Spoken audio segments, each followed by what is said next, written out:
Socket PCB board soldering के लिए double iron head के साथ डेस्कटॉप स्वचालित soldering machine. Double iron heads के साथ डुअल वर्किंग प्लेटफॉर्म बदले में काम करता है, उत्पादकता बढ़ाता है। डबल आयरन हेड डिजाइन कंधे से कंधा मिलाकर सोल्डरिंग के लिए बहुत उपयुक्त है।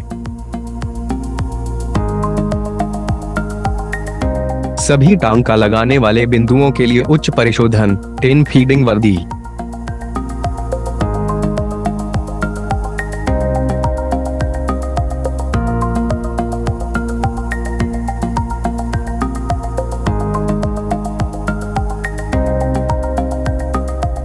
उत्पाद लाइन के लिए उपयुक्त कॉम्पैक्ट आकार के साथ साफ दिखने वाली मशीन।